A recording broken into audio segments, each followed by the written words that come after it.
I seek leave to take comment of this report because this is a very, very important review.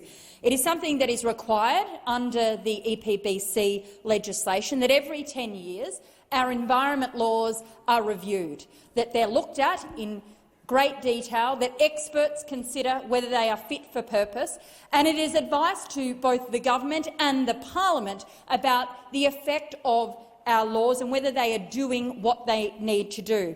Now, we know that the government had this report for some 90 days before releasing it. And of course they happened, just let's put that on the record, they happened to release it right in the middle of Mr Albanese's frontbench reshuffle last week.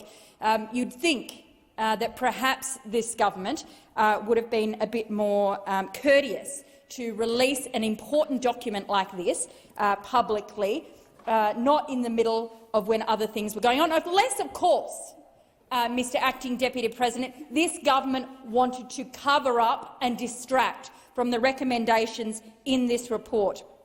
Let's go to them, because they are absolutely fundamental. What Professor Samuels says in this review is that our environment laws are in dire straits, that our environment is suffering, that if we don't act now, we will lose our native animals, species for good, gone. The biggest threat, of course, to our wildlife and to our environment is climate change and habitat destruction. This report calls on the parliament and the government to take swift action to put in place stronger laws and protections for our environment. We need to take heed of this advice. We need stronger protections, stronger standards. We shouldn't be allowing new developments and new mines and new destructions to occur without considering the very real long-term impact that these projects are having on our environment. We need laws to protect what we have because we don't have much left. We need laws that protect our wildlife before they're gone for good. This report shows that native species like the koala will be extinct before 2050 unless we stop destroying koala habitat.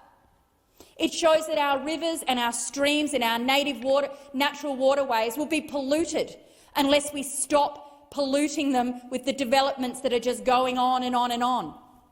It says we have to stop allowing the corporate greed in this country override the environment, override the needs of the community to protect what we have. Australians love our natural places. They love our special spots. They love our native animals, and they want us to protect them. One of the things I've noticed more than ever out of COVID is that people are reconnecting with their natural surrounds. They want to be outside enjoying the Australian bush, our beautiful beaches, our coastline. They don't want to see Australia's environment trashed anymore. They want to see our animals protected, and they want a government that will do what it needs to do to stop extinction in its tracks. We need strong laws, we need better protection, but we also need, Mr Acting Deputy President, an independent watchdog to ensure that these laws are actually upheld, to ensure that when corporations get a green light, that they're held to account for what they do and what they don't do. It's quite clear in this review that the cosy relationship between corporations in this country and the governments of the day, state and federal, has made our environment suffer. It's put it in a worse state, and we can't trust that governments will simply do the right thing, and certainly not when they've got their hands out for election donations. Politics needs to be taken out of this.